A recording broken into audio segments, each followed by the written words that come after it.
मित्रों, मैं आज की इस विशेष प्रेस वार्ता में अपने सभी सहयोगियों के साथ आप सभी का हृदय से स्वागत करता हूं। आज का दिन अत्यंत महत्वपूर्ण दिन है। देश की आबादी के सबसे बड़े राज्य के द्वारा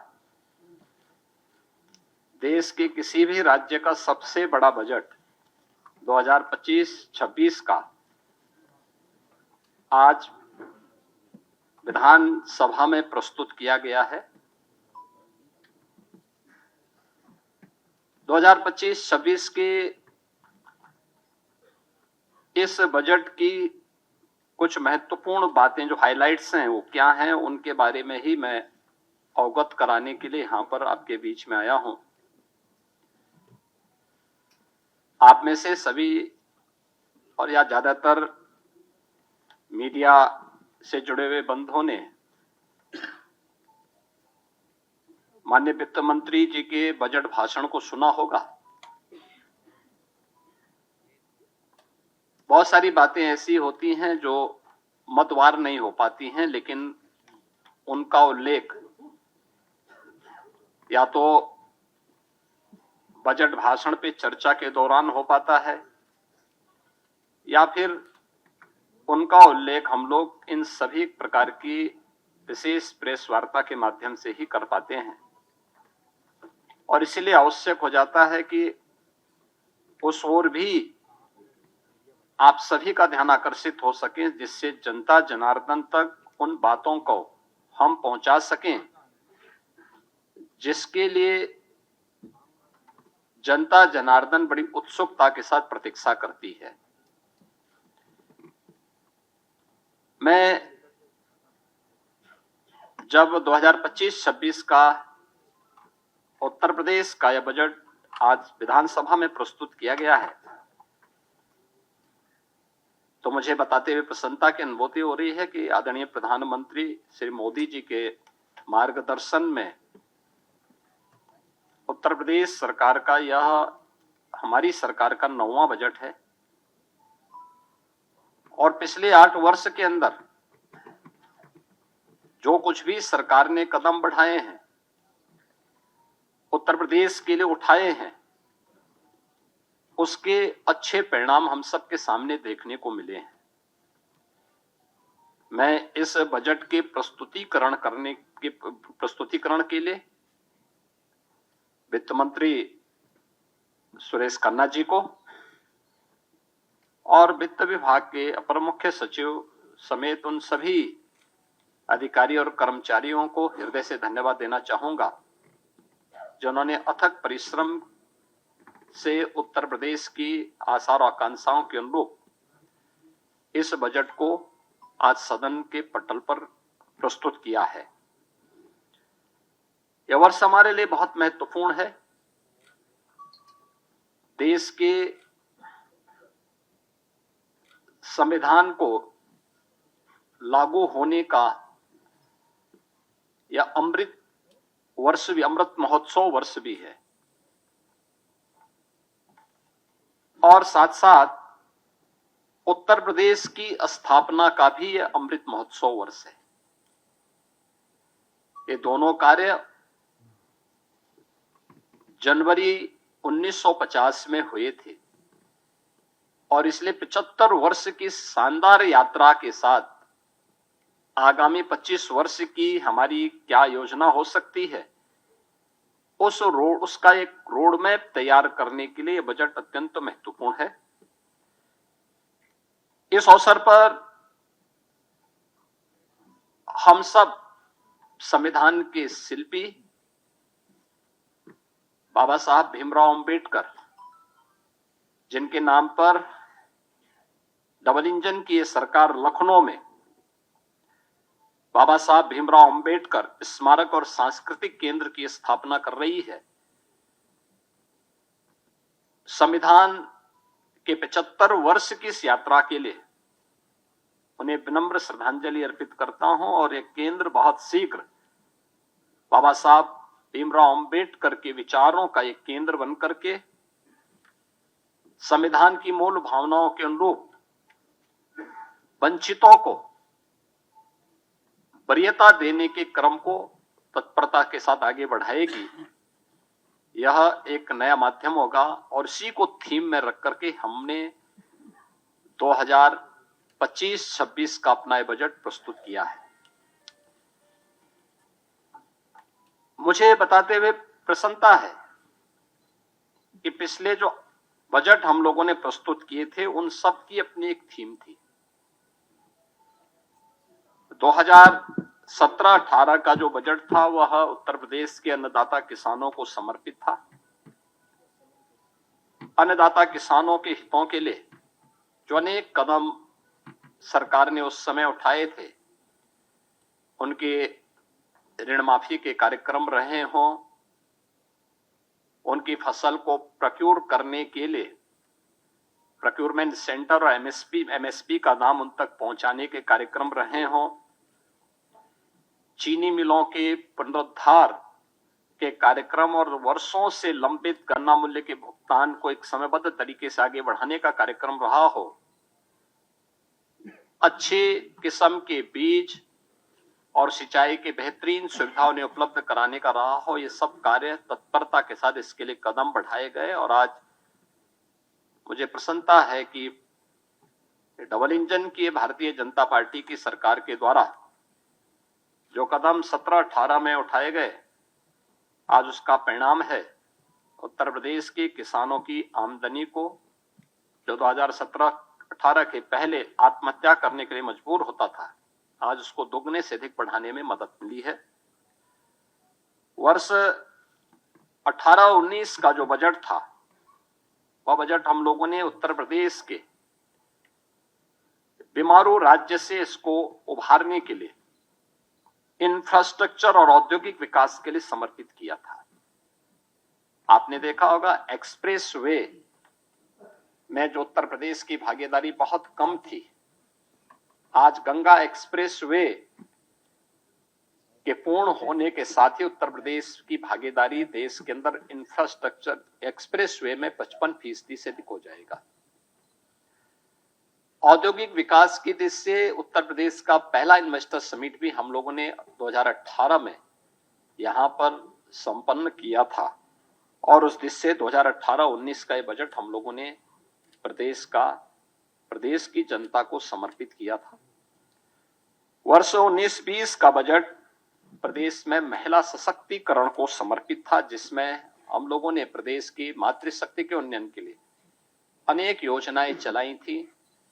जिनमें सामूहिक विवाह, मुख्यमंत्री सामूहिक विवाह की योजना हो, मुख्यमंत्री कन्या सुमंगला की योजना हो, या उत्तर प्रदेश में मिशन शक्ति के कार्यक्रम के माध्यम से महिला सुरक्षा, महिला सम्मान और महिला स्वाभिमान, स्वावलंबन, इन कार्यक्रमों को प्राथमिकता के आधार पर आगे बढ़ाने के साथ ही उत्तर प्रदेश के पुलिस बल में महिलाओं की भर्ती को 20% अनिवार्य करने के कार्यक्रम को प्राथमिकता देते हुए आगे बढ़ाने का कार्यक्रम, यह महिला सशक्तिकरण के लिए उठाए गए कदमों का परिणाम था। वर्ष 2020-21 का बजट हम लोगों ने उत्तर प्रदेश के युवाओं को और उनके लिए अधिक से अधिक एम्प्लॉयमेंट बढ़ाने के लिए समर्पित किया था और इसमें 2 करोड़ युवाओं को टैबलेट और स्मार्टफोन के माध्यम से तकनीकी दृष्टि से सक्षम बनाने के कार्यक्रम को आगे बढ़ाने, अनेक अन्य कार्यक्रमों को इस दृष्टि से हम लोगों ने प्रदेश की जनता जनार्दन के लिए समर्पित, युवाओं को समर्पित किया था। 2021-22 का जो बजट था हमारी सरकार का, वह स्वावलंबन से सशक्तिकरण की ओर था। एमएसएमई की योजनाओं के माध्यम से प्रदेश के परंपरागत जो उत्पाद थे उनको प्राथमिकता देते हुए स्वावलंबन के माध्यम से आत्मनिर्भरता के लक्ष्य को प्राप्त करने की दिशा में और उसके माध्यम से सशक्तिकरण के लक्ष्य को आगे बढ़ाते हुए कार्य किया गया था। 2022-23 का बजट अंत्योदय से आत्मनिर्भरता की दिशा में हम लोगों ने उस समय इस कार्यक्रम को आगे बढ़ाया था। पंचायतों के आत्मनिर्भरता के लिए पहली बार ग्राम सचिवालय के निर्माण के कार्यक्रम को आगे बढ़ाया गया था। पहली बार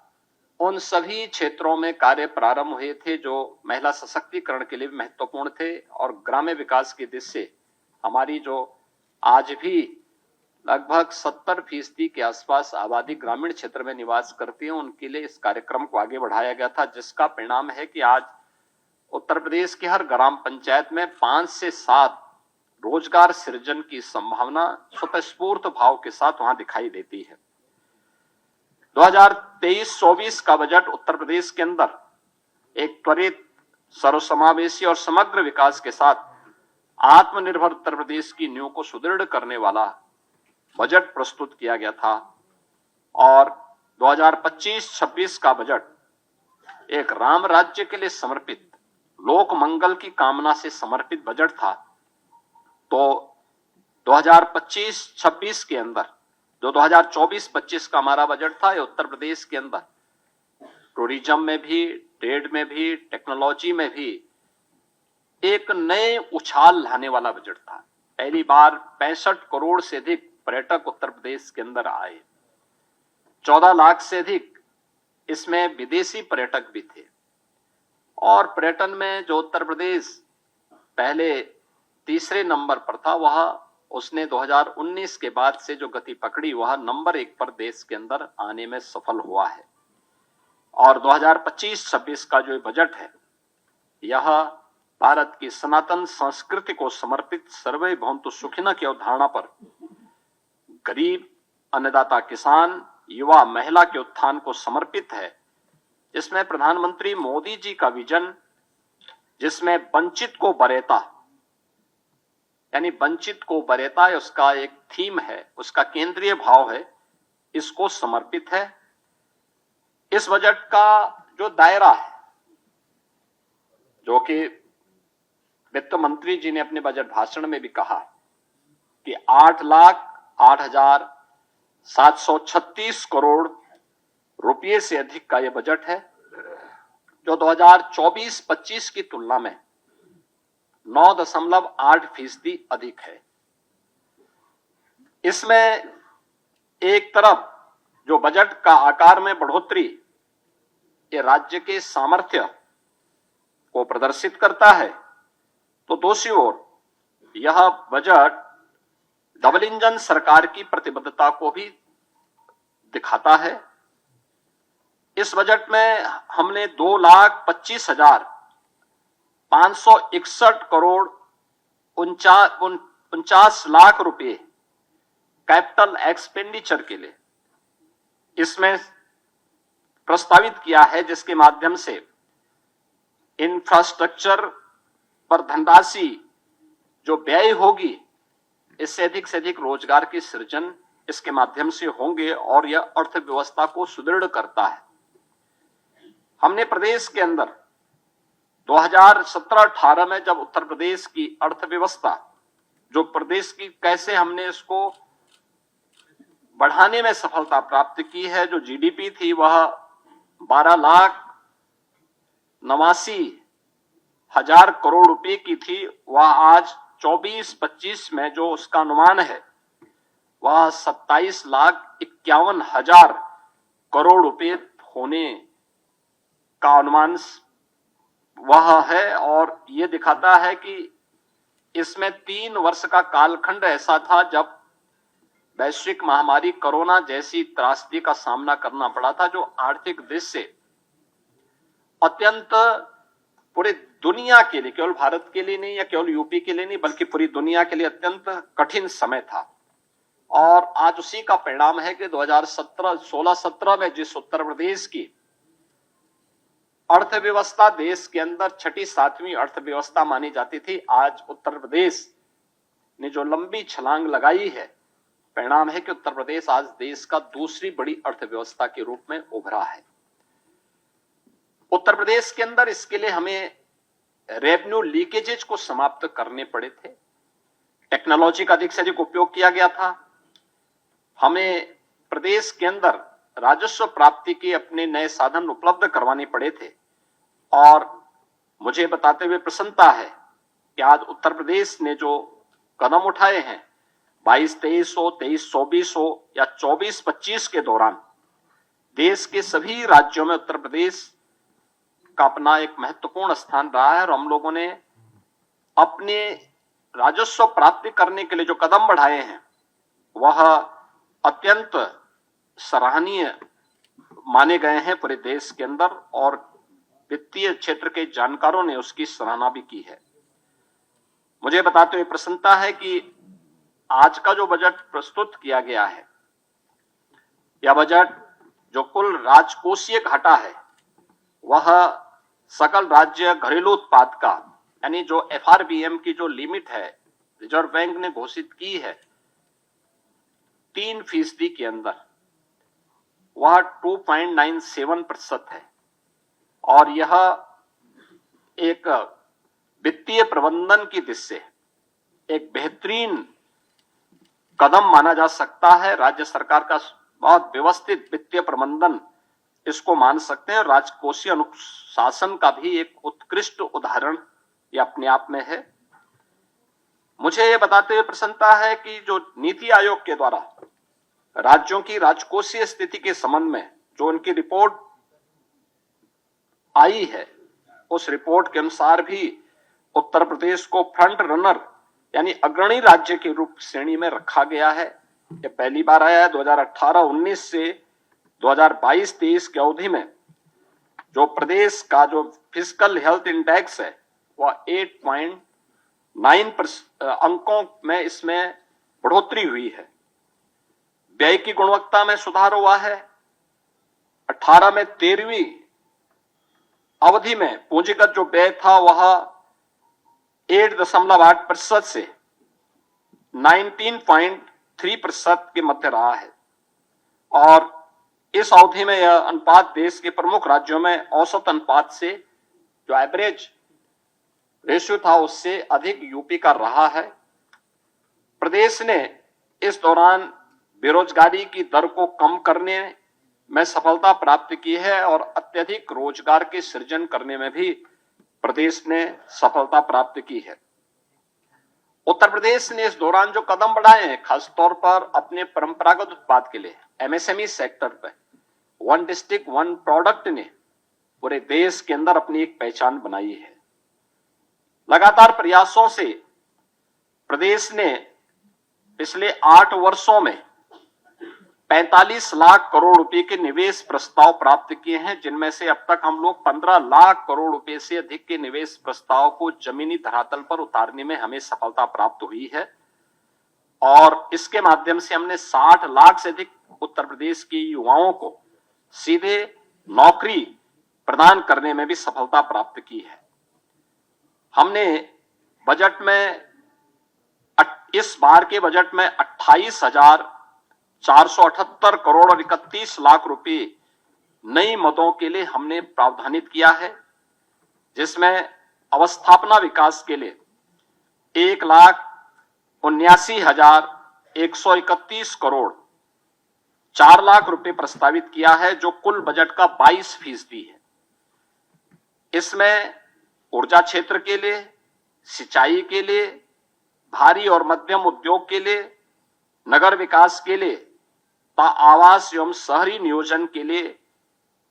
और नागरिक उड्डयन के लिए यानी एयर कनेक्टिविटी को और बेहतर बनाने के लिए यह कदम बढ़ाए गए हैं। शिक्षा क्षेत्र में कुल बजट का उत्तर प्रदेश के अंदर शिक्षा के लिए 1,06,360 करोड़ रुपए का प्रावधान किया गया है, यानी जो कुल बजट का 13% है। आप देखते होंगे कि अक्सर शिक्षा के लिए 6% बजट की मांग होती है। उत्तर प्रदेश देश के उन राज्यों में जो 13% केवल शिक्षा पे खर्च कर रहा है। कृषि क्षेत्र में हम लोगों ने जो बजट के लिए प्रावधान किया, जिसमें कृषि और उसके सहायक सेक्टर हैं, जिसमें कृषि है, उद्यान है, पशुधन है, दुग्ध विकास का है, मत्स्य है, सहकारिता है, ग्राम्य विकास, पंचायती राज, नमामि गंगे और ग्रामीण जलपूर्ति का है। इसमें 89,353 करोड़ रुपए प्रस्तावित किया है, जो कुल बजट का 11% है। चिकित्सा क्षेत्र के लिए यह सेक्टर अत्यंत महत्वपूर्ण सेक्टर है। इसके लिए भी प्रदेश सरकार ने 50,000 550 करोड़ रुपए का प्रावधान किया है, जो कुल बजट का 6% है। इसी प्रकार से हम लोगों ने जो यूनियन बजट में जो अभी केंद्रीय बजट जो देश की संसद में अभी पारित हुआ है, इसमें प्रत्येक जनपद में कैंसर डे केयर सेंटर की घोषणा की गई है और इसके लिए उत्तर प्रदेश सरकार ने अपने प्रस्ताव को भी किया है और बजट में हमने उसके लिए आवश्यक धनराशि की व्यवस्था भी की है कि जिससे हर एक जनपद में हम एक पहले ही फेज में कैंसर रोगियों के लिए डे केयर सेंटर की स्थापना करने की दिशा में कदम बढ़ा सकें। यह हम लोगों ने इस दिशा में आगे बढ़ाया है। मुझे बताते हुए प्रसन्नता है कि इस बजट में होमगार्ड, पीआरडी जवान, ग्राम चौकीदार, शिक्षा मित्र, बेसिक शिक्षा विभाग के अनुदेशक, आशा वर्कर, आंगनबाड़ी, एएनएम और संविदा से जुड़े हुए उन सभी कार्मिकों को जितने भी स्वच्छता के कार्यक्रम के साथ जुड़े हुए कार्मिक हैं, इन सभी कार्मिकों को हम लोगों ने अनिवार्य रूप से 5 लाख रुपए के आयुष्मान भारत का कवर हर वर्ष देने की एक बड़ी योजना को भी आज के इस बजट में उसका प्रावधान किया है और इसमें 5 लाख रुपए तक की उनको निःशुल्क स्वास्थ्य की सुविधा उत्तर प्रदेश में मुख्यमंत्री जन आरोग्य योजना के माध्यम से देने की घोषणा इसमें की गई है। मुझे बताते हुए प्रसन्नता है कि समाज कल्याण विभाग के लिए बजट में 35,863 करोड़ रुपए की व्यवस्था की गई है, जिसमें अनुसूचित जाति, जनजाति, पिछड़ा वर्ग, दिव्यांगजन सशक्तिकरण, महिला और बाल विकास के लिए यह धनराशि उपयोग में आएगी। छात्रवृत्ति के लिए 4,720 करोड़ रुपए की व्यवस्था की गई है और निर्धन व्यक्तियों की पुत्रियों की शादी के लिए 900 करोड़ रुपए की व्यवस्था और सामाजिक पेंशन के लिए जो व्यवस्था की जाती है उसमें 13,448 करोड़ रुपए का प्रावधान इसमें किया गया है। मित्रों, इंफ्रास्ट्रक्चर के लिए अब उत्तर प्रदेश अपने एक सुदृढ़ रेवेन्यू सरप्लस स्टेट के माध्यम से बीमारू राज्य नहीं है। डबल इंजन की सरकार ने 8 वर्ष में जो सामूहिक रूप से प्रयास आगे बढ़ाए थे, आज उसका परिणाम है कि हम भारत की डेवलपमेंट में ग्रोथ इंजन की भूमिका के रूप में एक प्रगतिशील राज्य के रूप में आगे बढ़े हैं। इस बार हमने बजट में 4 नए एक्सप्रेसवे की भी घोषणा की है, जिसमें आगरा लखनऊ एक्सप्रेसवे से गंगा एक्सप्रेसवे से आगरा लखनऊ एक्सप्रेसवे तक यानी बाया हरदोई फर्रुखाबाद तक, इसको हम लोगों ने एक तो इसके लिए बजट का प्रावधान किया है। दूसरा, गंगा एक्सप्रेसवे को प्रयागराज से मिर्जापुर, वाराणसी, चंदौली और पूर्वांचल एक्सप्रेसवे के साथ जोड़ते हुए फिर पूर्वांचल एक्सप्रेसवे को इसी मार्ग से ले जाते हुए शक्तिनगर सोनभद्र तक जोड़ने के लिए भी एक घोषणा इसके साथ हम लोगों ने की है, जिसमें बिंद एक्सप्रेसवे के रूप में हम इसको जोड़ने जा रहे हैं। गंगा एक्सप्रेसवे को मेरठ से हरिद्वार तक जोड़ने के लिए भी हम लोगों ने इसमें आज के इस बजट में इसके लिए धनराशि की व्यवस्था की है और गंगा एक्सप्रेसवे को ही हम लोगों ने बुंदेलखंड एक्सप्रेसवे के साथ जोड़ने के लिए भी धनराशि की व्यवस्था आज के इस बजट में प्रस्तावित की है। प्रयागराज में महाकुंभ के अवसर पर इस बार हमारे जो अनुभव रहे हैं उसको देखते हुए हम लोगों को ये अनुभव हुआ है कि वहां पे आवागमन को और सुगम बनाने के लिए 2 नए ब्रिजेज बनाने बहुत आवश्यक हैं। एक शास्त्री ब्रिज के साथ पैरेलल गंगा नदी के ऊपर और एक यमुना नदी के ऊपर जो नैनी में सिग्नेचर ब्रिज है उसके पैरेलल एक नए ब्रिज बनाने के लिए इसके लिए भी धनराशि की व्यवस्था हमने यहां पर की है। मुझे बताते हुए प्रसन्नता है कि मॉडर्न टेक्नोलॉजी में लखनऊ को आर्टिफिशियल इंटेलिजेंस के एक केंद्र के रूप में, एक हब के रूप में विकसित करने के लिए भी धनराशि की व्यवस्था यहां पर की गई है। इसके अलावा प्रदेश के अंदर प्रत्येक मंडल स्तर पर प्रदेश सरकार ने एक एक कन्वेंशन सेंटर, ये कन्वेंशन सेंटर जो भी हमारे बनेंगे जिसमें बड़े पैमाने पर हम लोग वहां के सार्वजनिक कार्यक्रमों को आयोजित कर सकेंगे, इनके निर्माण के लिए हम लोगों ने धनराशि का प्रावधान किया है। और ये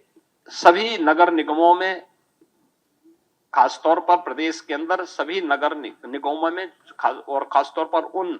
नगर जो हमारे कमिश्नरी हेडक्वार्टर हैं उन पर पहले चरण में हम इसको करने जा रहे हैं।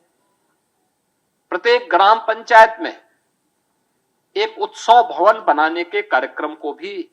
बजट में प्रावधान किया गया, जिसमें शादी ब्याह के हैं, कोई मांगलिक कार्यक्रम है, कोई सार्वजनिक कार्यक्रम ग्राम पंचायत स्तर पर करने हो, तो यह एक नई उपलब्धि ग्राम पंचायतों को उपलब्ध करवाई गई है। यह कार्यक्रम भी हम उसको आगे बढ़ाने के लिए इस कार्यक्रम को भी हम उसके साथ जोड़ने जा रहे हैं। इससे रोजगार का भी सृजन होगा और ग्राम पंचायत को उसी ग्राम पंचायत में तमाम प्रकार की सुविधाएं उसके माध्यम से मिलेंगी। मुझे बताते हुए प्रसन्नता है कि डबल इंजन सरकार के द्वारा प्रधानमंत्री मोदी जी के नेतृत्व में पिछले 8 वर्ष के अंदर प्रदेश के अंदर उठाए गए कदमों का परिणाम है कि उत्तर प्रदेश में 6 करोड़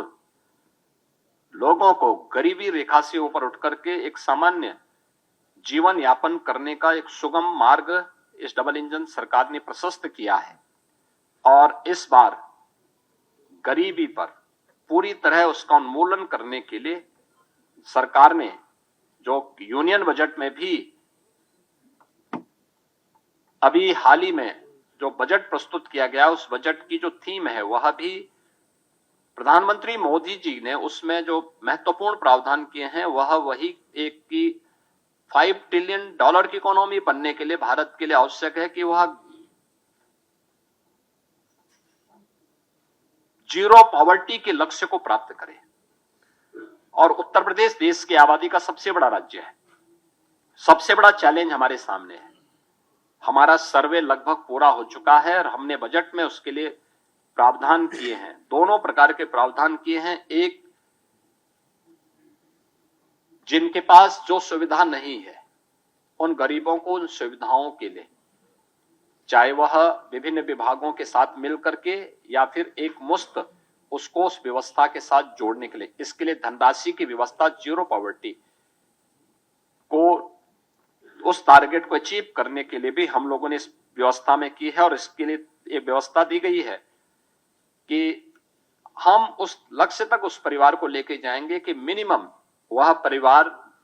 के एक व्यक्ति को रोजगार भी मिल सके और उस परिवार में कम से कम 1,25,000 रुपए की एक निश्चित आय,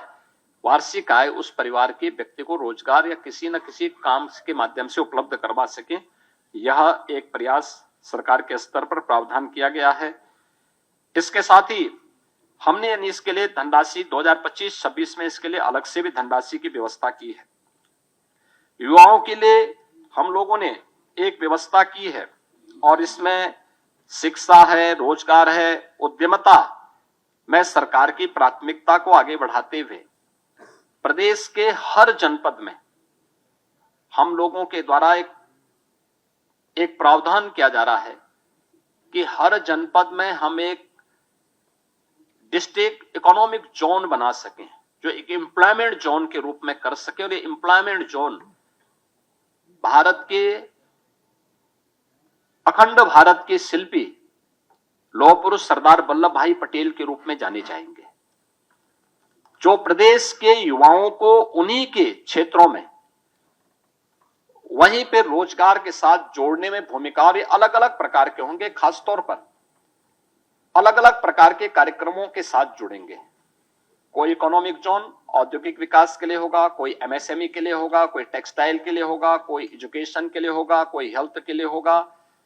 अलग अलग उसके लिए हम इन सभी जोन को उसके साथ विकसित करेंगे और उसमें एक सुविधा उसके साथ हम जोड़ने जा रहे हैं।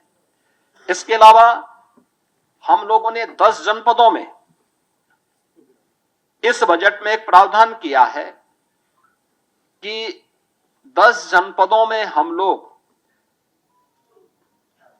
वस्त्र उद्योग के लिए, टेक्सटाइल पार्क के लिए निर्माण के कार्यक्रम को आगे बढ़ाएंगे। यह योजना हमारी समर्पित होगी संत कबीर के नाम पर। संत कबीर के नाम पर यह योजना उन जनपदों में वस्त्र उद्योग के लिए होगी। तो 2 जनपदों में राज्य सरकार 2 नए लेदर पार्क के निर्माण के कार्यक्रम को आगे बढ़ाएगी, जो योजना समर्पित होगी संत रविदास जी के नाम पे। इसके अलावा यह वर्ष समर्पित है पूर्व प्रधानमंत्री श्रद्धेय अटल बिहारी वाजपेयी जी की जन्म शताब्दी वर्ष के लिए। प्रदेश के अंदर हम लोगों ने नगरीय क्षेत्रों में पुस्तकालयों के निर्माण के कार्यक्रम को, जो प्राथमिकता के आधार पर हम आगे बढ़ाने जा रहे हैं, उन कार्यक्रमों को इस बजट में हमने व्यवस्था भी की है। यह सभी अटल नगरीय क्षेत्रों में पुस्तकालय और उनके नाम पर ही ये डिजिटल लाइब्रेरी का निर्माण उन नगरीय क्षेत्रों में होने जा रहा है। इसके अलावा बजट में एक और चीज का प्रावधान किया गया है कि प्रदेश के अंदर आउटसोर्सिंग से जुड़े हुए जितने भी कार्मिक होंगे, उनकी न्यूनतम मजदूरी को सुनिश्चित करने के लिए प्रदेश के अंदर हम लोगों ने एक व्यवस्था की है कि वह एक व्यवस्था के साथ हम लोग करने जा रहे हैं कि जिससे एक हम लोग प्रदेश के अंदर ही उस प्रकार की एक व्यवस्था करेंगे कि जिससे न्यूनतम पारिश्रमिक उन कार्मिकों को 16,000 से लेकर के 18,000 के दायरे में सीधे उनके अकाउंट में मिल सके। और इसके लिए एक निगम का गठन करने के बाद इस कार्यक्रम को सीधे राज्य सरकार अपने माध्यम से उसको संचालित करेगी। आउटसोर्सिंग की कोई भी कंपनी होगी, केवल सेवा के रूप में, आउटसोर्सर के रूप में जो शुल्क उसका होगा उसको राज्य सरकार अलग से अदा करेगी, लेकिन धनराशि ये पूरी की पूरी कार्मिक के खाते में जानी चाहिए। इस योजना के इसके साथ हम लोग जोड़ने जा रहे हैं। इसके अलावा मुख्यमंत्री युवा उद्यमी विकास अभियान, यह एक बड़ी योजना है और मुझे बताते हुए प्रसन्नता है कि अभी हाल ही में उत्तर प्रदेश स्थापना दिवस के अवसर पर हम लोगों ने इसको लॉन्च की थी। अभी 1 महीना भी इसका पूरा नहीं हुआ कि योजना की प्रगति और प्रोग्रेस से आप जान सकते हैं कि अभी 98,000 से अधिक युवाओं ने इसमें आवेदन किया है। 76,000 आवेदन बैंकों को प्रेषित किए जा चुके हैं। 16,000 मामलों में ऋण स्वीकृत हो चुके हैं। 6,000 ऋण वितरित भी किए जा चुके हैं। और आगामी वर्ष के लिए हम लोगों ने फिर से 1 लाख ऐसे युवा उद्यमी के लिए भी धनराशि की व्यवस्था राज्य के बजट में की है। 1,000 करोड़ रुपए की बजट की व्यवस्था इसके साथ हम लोगों ने की है। उत्तर प्रदेश वानिकी के क्षेत्र में हम लोगों ने काफी प्रगति की, यानी वन आच्छादन उत्तर प्रदेश के अंदर बढ़ा है। और वन आच्छादन बढ़ाने के जिस लक्ष्य को देश के अंदर जिन राज्यों ने सर्वाधिक प्रगति की है, पिछले 8 वर्ष में हमारी सरकार ने 210 करोड़ वृक्षारोपण के बृहद लक्ष्य को प्राप्त किया है। गत वर्ष देश के अंदर एक पेड़ मां के नाम, इस कार्यक्रम को भी हमने बहुत अच्छे ढंग से आगे बढ़ाया था, जिसमें 36 करोड़ से अधिक वृक्षारोपण के कार्यक्रम को हम लोगों ने आगे बढ़ाया। इस पे रिसर्च के लिए एक नए विश्वविद्यालय की स्थापना के लिए और साथ साथ वानिकी विश्वविद्यालय के साथ साथ वो औद्यानिक भी बन सके, यानी औद्यानिक उसको भी हम आगे प्रमोट कर सकें, इसके लिए एक विश्वविद्यालय के निर्माण के लिए भी हम लोगों ने धनराशि की व्यवस्था इसमें की है। और यह कार्यक्रम अब तक आगे बढ़ने जा रहा है। खासतौर पर एक नया कार्यक्रम अन्नदाता किसानों के लिए जो हम करने जा रहे हैं, उन्नत किस्म का बीज उन्हें प्राप्त हो।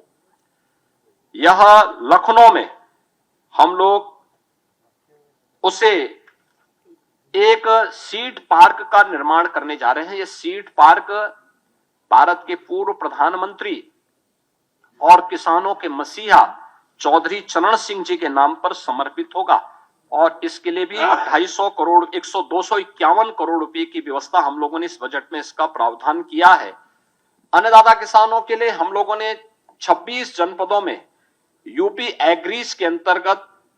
4,000 करोड़ रुपए की निवेश करके कृषि क्षेत्र में क्रांतिकारी बदलाव लाने के लिए एक कार्यक्रम को आगे बढ़ाया है। ऐसे ही छाता की चीनी मिल को उसके क्षमता विस्तार के लिए धनराशि की व्यवस्था की है और पिपराइच की चीनी मिल के लिए भी वहां पे एक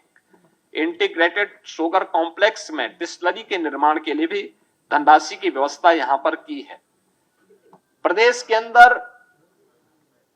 हर जनपद की एक प्रमुख मंडी में पहले चरण में किसानों के लिए एक सेंटर यानी उनके लिए एक विश्रामालय और विश्रामालय के साथ साथ एक कैंटीन अन्नपूर्णा कैंटीन जो माता सबरी के नाम पर समर्पित होगा। तो इसके निर्माण के कार्यक्रम को भी हम लोगों ने इसमें व्यवस्था की है, जिसमें उन्हें बहुत कम दाम पर भोजन की थाली वहां उपलब्ध हो सके, इसकी व्यवस्था की है। तो मुख्यमंत्री कृषक दुर्घटना बीमा योजना के अंतर्गत भी किसान हो, किसान के परिवार के सदस्य हो या फिर अन्नदाता किसानों से जुड़े हुए जो अन्य उनके सहयोगी किसान होते हैं, इन पर किसी भी आपदा के कारण उनके दुर्भाग्यपूर्ण मृत्यु होने पर उन्हें 5 लाख रुपए की बीमा कवर को मुख्यमंत्री कृषक दुर्घटना बीमा योजना के साथ जोड़ा है, जिसमें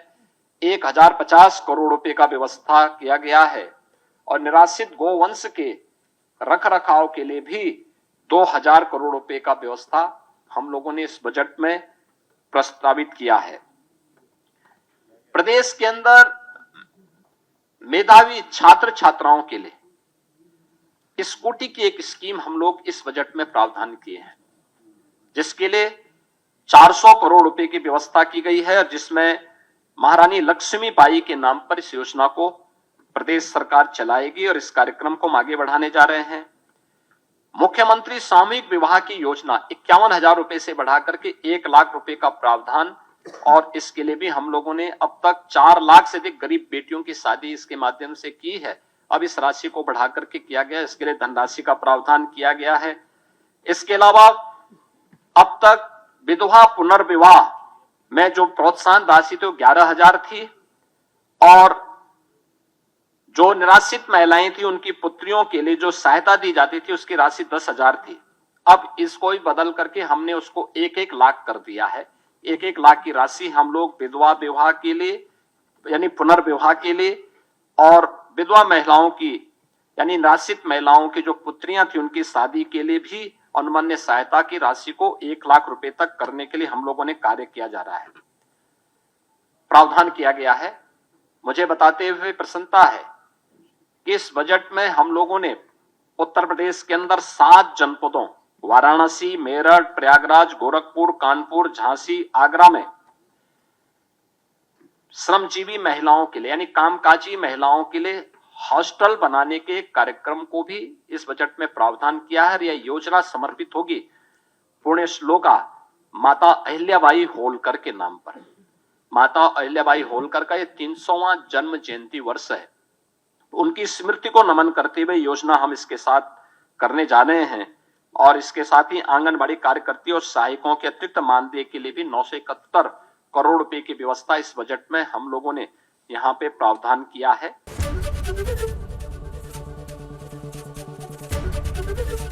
एबीपी गंगा, खबर आपकी, जुबान आपकी।